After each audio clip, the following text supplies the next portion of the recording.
Hello, my name's Hilary Seabrook. Welcome to the latest episode of Harmonious World.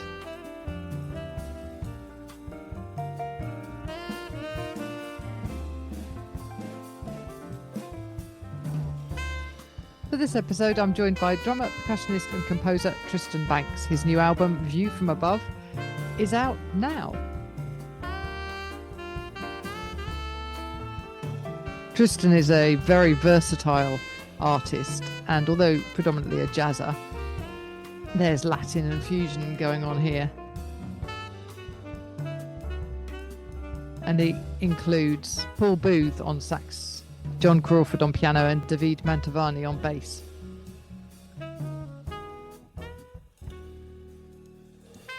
All of these are very well respected musicians.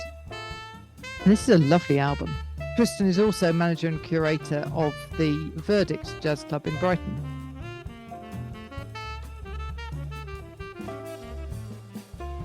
And I'm really looking forward to talking to him about this album. Tristan's taking them all out on a tour around the UK. Follow the links in the show notes and you'll be able to see where they are. This is a great album and I hope you enjoy listening to my conversation with Tristan.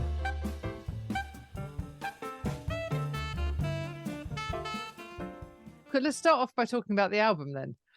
So Yes. where did you record it? When did you record it?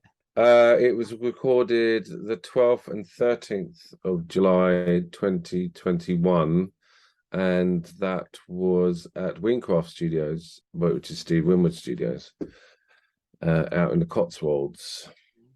So it's a really nice residential studio. I've been there before when I've done the first time I went there was to record Triple, which is basically a trio horn section, which is Paul Booth on saxophones, Ryan Quigley on trumpet, and Trevor Myers on trombone. Right. And they did a Latin jazz kind of old, not old school, but like sort of Latin jazz, Latin soul. Contemporary recording. When did we do that? That was a while ago now, probably about 4 or 5 years ago, and then that got released in 2020 and we recorded that there, and it's amazing. It's like a Dutch barn that's being converted into a live room, a big live room. If you see any video content for either Triple or my recording, that's all in that barn. So it's like a big room, everyone can just go in there. There's a live all the mics are all kind of what's the engineer term for it, they're basically all wired down to a control room which is in another, right, the actual barn itself, where I think they used to record in there, but the sort of main control rooms in there, so everything can be fed through to there, or it can just be monitored from like a little station that's on a mezzanine in the barn.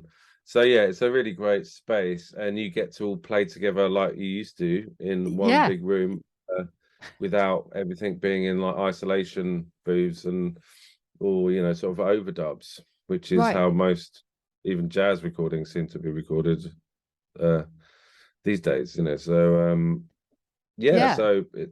you captured an amazing energy, which is more like a live gig. Obviously, I mean, there was like who was there? There was a couple of people like hanging around. Steve was around, Steve Winwood. He would sort of come in and just say hello, or his son was there as well, and sort of people that are working in the studio. Right. But yeah, it's not like in front of a live audience, but you still get that kind of, you're doing. There's no room for, not much room for error. You've got to get it all right at the same time. But you create an amazing energy, and I think that translates on the recording. Definitely. Because, some of the tunes I've actually done versions of where I have done it like, tracked, and it all sounds nice and pocketed and everything's like more relaxed. But actually it's the energy. It's almost too much energy on the recording. Right. When I listen to it sometimes I'm like, it's amazing, but it depends. Some people will really want to hear that, and that's great when that translates. So so did you write all of the tracks? Because I haven't got all of the listings. Yes, they're all my compositions. Right. I love it All when tend. drummers compose. It's like, you're not supposed to do that. You're supposed to sit at the back and hit things. Yeah. That's Well, I good. mean, to be honest, it's funny because a lot of that music, I mean, I've always been into the idea of it, but I'm not like a schooled musician. I'm from like a family of musicians. So we kind of just learn, or I've learned on the bandstand, and I've learned from experiencing music around me. Um, and I kind of had to go back like you do and fill in the gaps and kind of, and also kind of get stuff together. I've always been into the idea of understanding harmony and melody and but I've always done it from a sort of ear point of view. I'm not like an academic, even though I am kind of studious and I do have a bit of a geek brain. I'm very much into computers and things that that are geeky and sort of electronics and stuff like that. So I have all that side to me. But yeah, in terms of writing, a lot of the stuff was written a few years ago, all over a period of time. And I wrote the charts out as well, so they're kind of there, using software, and actually I use like Logic to make, to do like a sort of pre-visualization of the music, or program it as it were, and then and you can kind of produce MIDI demos from that, which is a lot of people work now. Yeah. You've got like some idea of how it strings together. And also I've been, over the years, I've kind of also been, I'm really into Brazilian music and music that's kind of groovy rather than just kind of straight up kind of how can I put that, sort of jazz that's mainly designed to stimulate the mind and ear. Right. Yeah, I've always been into, as a drummer. I mean, I've made, and somebody who's into Brazilian and Afro-Cuban music, I'm really into the idea that that's the original source of a lot of this music. It's people that are, it's a social event rather than Yeah. it's not music from the from academia. It's street music, Right.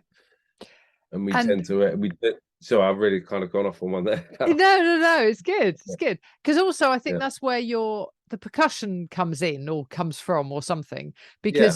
Because that, Brazilian, South American music, it's all about making music from whatever you can find. And that sometimes Yes. becomes percussion. Well, it's definitely, yeah, of course, yeah. I mean, obviously, the instruments that you get in that music, whether it be Brazilian stuff, whether that's pandeiro, tamborim, agogo, sort of all the instruments they have there in the samba school that you hear, or even North American music, all this kind of stuff, which is, obviously the influence in jazz is sort of African through New Orleans and Congo Square and the difference being, I mean, we could go into this, but it's not the time for it. But the difference between the sort of North American, South American is that the instruments weren't banned as they were in North America. Right. Yeah. A lot more intensely kind of colonial, stricter about that, I think, in terms of the kind of English speaking, French speaking parts of the colonial empires, rather than the Portuguese and the Spanish seem to be a bit more laid back. I don't know. I mean, it gets crazy kind of histories going on. But yeah, in terms of music, there was a lot more kind of crossover. And really in jazz, what you get is like, snare drums, bass drums, cymbals, which are all military instruments. They're all from military bands, and they got used, and then eventually the drum kit came out of that, which is like 100 years old. And that was all put together. So yeah, but and then you have all the North American stuff, which is jazz out of swing and then bebop and all that kind of thing, which is where the drum kit comes from. Right. Is one person playing multiple instruments, which were played by individuals. Right. I mean, in terms of composing, I've always been interested in that, in that whole side of things, as well as other things, and classical music and music that I hear. I had a lot of influence from music like Weather Report, Miles Davis, and that kind of stuff, because he did include those instruments rather than it always being okay, kind of straight. Yeah, but at the same time, I think because I ended up, in this situation of running a jazz club, I kind of made, and at the time when I decided to record the album, it was like, I'm actually going to just do it as a quartet and just really focus on that kind of piano bass drums, which is an acoustic kind of setup. There is one track that has electric bass, and I overdub some congas and sort of effects on there, but it's all very much like that's the live feeling and that acoustic setup.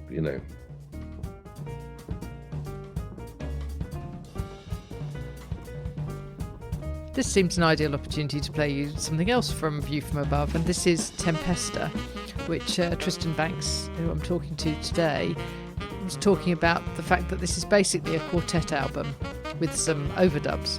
But I guess when you go and hear this live, it's going to be pretty close.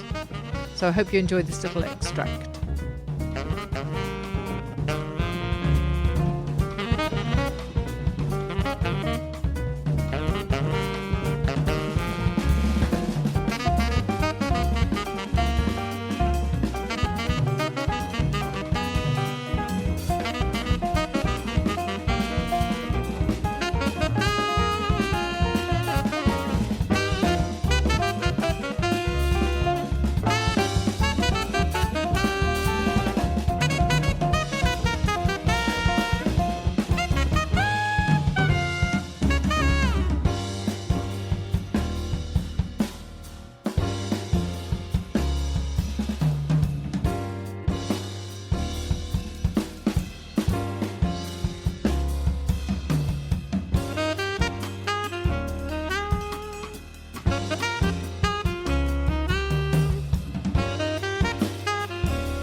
Yeah, and I guess that makes it now easier for what you're doing now, which is taking this album out on the road. Exactly. Well, there is the idea, the realization of how, trying to get paid. I mean, I see it even at the club here. People are, I want to bring my quintet, but it's this much money, or my sextet or septet. It's like, it's just, I can't afford that. If you're in a club where the maximum is 70 people, it just doesn't work out, So there's only so much you can have, and in Brighton, it's like you have this, just generally, I think there's a bit of a price cap, when you try to push the fee up, so the ticket price up, then it kind of reaches, there's like a ceiling for that, it seems. So, it limits you unless you're kind of in a position to kind of, you're funded or something. So,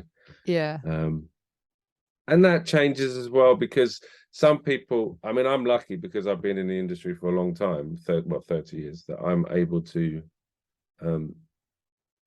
call on people that I've worked with, and they're kind of cool about it in terms of like, yeah, we'll work it out, whatever it is, it'll work out. And I'm like, that's brilliant, But other people who maybe aren't used to, I haven't worked with, or you don't know the venue or whatever, they just want to get a gig and get paid properly. Yeah. It's like, we all want to get a gig, Yeah. No, absolutely. It's a people are like, it should be £1,000. I'm like, I'm worth £1,000 a day. I know that, but it's like, that's not realistic, No, indeed. And actually that's the problem, that you are only actually worth what people are prepared to pay to Yes. go out of an evening in wherever it is. And Yeah. but it is odd that, you know, some bands can charge a huge amount, and you know, ticket prices to go and see some bands are enormous. So there's a disparity, isn't there, somewhere? It has become insane. I Yeah, mean, I don't. I mean, I've heard somewhere somebody's, pop acts charging £400 a ticket. It's yeah, just a lot of the places that I'm playing are even on the tour, apart from Pizza Express Soho.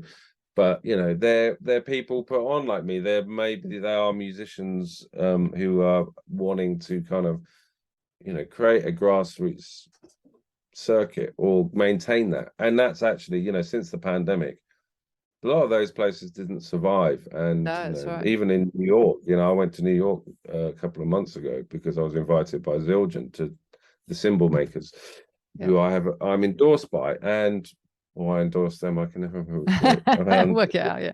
Ultimately, I endorse it, that's right. A lot like 55 Bar, which is like a sort of seminal venue, in New York, and I've been there a couple of times every time I go, and that didn't survive, and Yeah, there was another one, the Jazz Standard. Luckily, places like the Village Vanguard still there, Birdland still there. But and the same in the UK. A lot of these venues just don't. I mean, I've kind of had moved away from in recent years doing those kind of clubs because I wasn't doing. I'd sort of got into doing bigger tours. I'm not like flexing there. I'm just saying before the yeah, pandemic, that's how I was doing that kind of work. yeah, And then and then now I'm doing my thing. I'm kind of going back to places that I was probably playing. Well, actually, that's a lie. Playing with people like Hexagonal, which is a band that was very popular. And we were doing it was it was like an Afro jazz sextet. right. It was doing really well in 2019. So, but in terms of maybe there was a period in my life where I was playing in those venues more often, those kind of jazz venues. That. When did you move into running the Verdict? Well, I did live streams here in 2021. Really, from actually about exactly 2 years ago, I started doing live streams at the Verdict. And then I actually got back into doing, when things were opening up again, I started doing gigs again, like play as a player.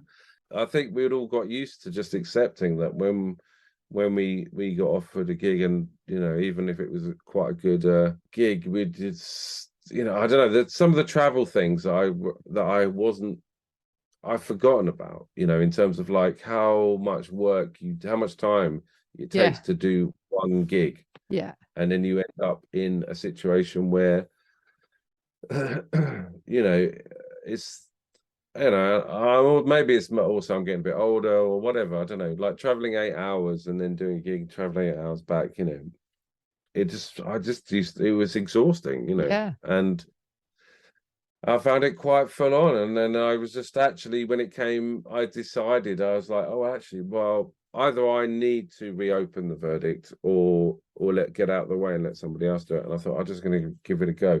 And actually, in terms of live, it's been a year. In fact, it's almost a year to the day that I did the first gig here. So it's a year of live events at the Right. Verdict. What's next? Have you got a project that you've got in mind for doing next?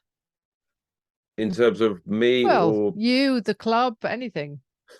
well, I mean, obviously, like, this Saturday, the 1st of April, is my album launch at the Verdict. So Yeah, that's nice. It all kind of hooks in with like a year at the Verdict. And then because I did actually postpone the launch of my album by a year because I decided that I was going to do the club, right. and even though I don't want to sound like I'm sort of a virtual, what's the word for that, the cross that I've decided to bear, and the sacrifices. But ultimately, yes, I did actually decide to defer what I was doing Right. because of bringing the club back online, and sort of realizing that because of the pandemic, that's the effect that it had on this club. And Yeah. And, it's actually worked out really well because I don't think they've had, apart from the owner who still owns the club, I'm the manager, I don't own the venue. And apart from him, the people that have had running it before weren't actually jazz fans. I mean, also, I have to be careful. I'm not trying to belittle any work that anyone's done before. But at the same time, being from, I'm a musician and I'm in a better position, maybe from that point of view.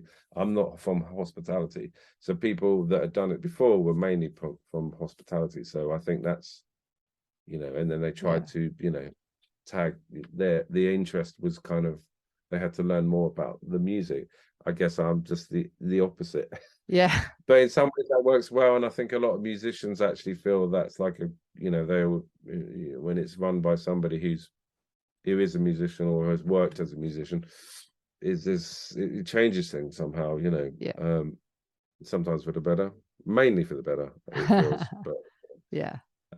But in terms of projects, I think it's just that it's that I'm also going to be working on towards like more dates in the autumn for this year, for my project, for my album, and just really try and push that as much as possible.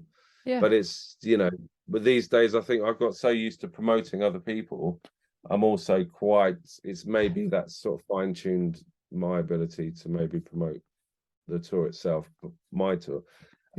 But also I'm aware of like how many people approach me about playing here. And if, I mean, I could probably fill the place with just people that I've worked with over the years, where actually, it's nice to kind of not make it so cliquey. As well. I do like to open up doors to people. Like even on Saturday, Aaron Liddard, the saxophone player, and he's just released an album.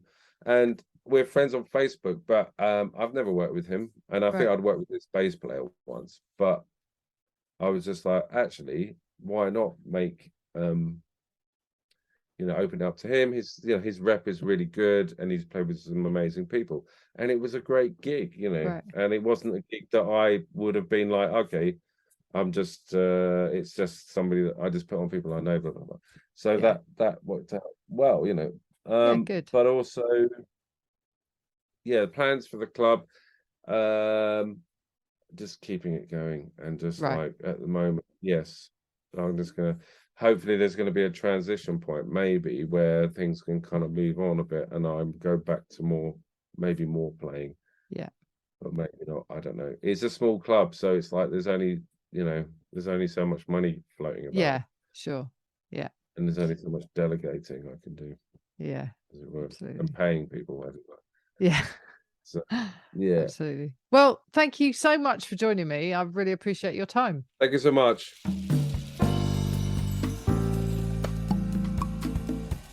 Well, I hope you enjoyed listening to my conversation with Tristan Banks. His album View From Above is out now. It was released on the 31st of March, and the band is on tour at the moment. What you heard at the beginning was Possible Bossa. In the middle we had a clip from Tempesta, and this is Flutter from the album. Thank you for joining me once more on Harmonious World.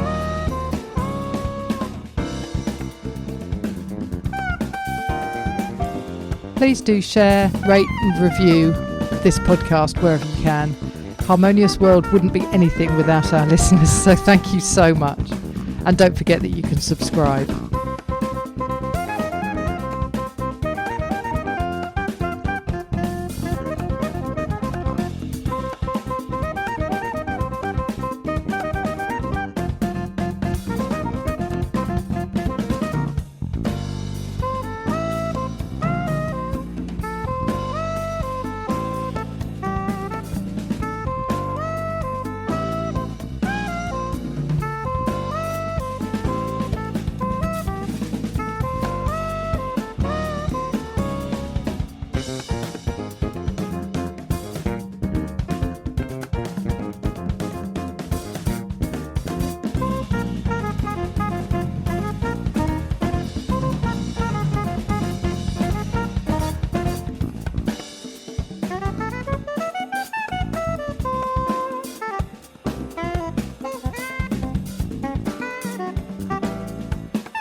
Thank you for listening to the latest episode of Harmonious World. My name is Hilary Seabrook, and it's a great delight to bring this series of discussions with musicians and composers and writers and all sorts of people to you.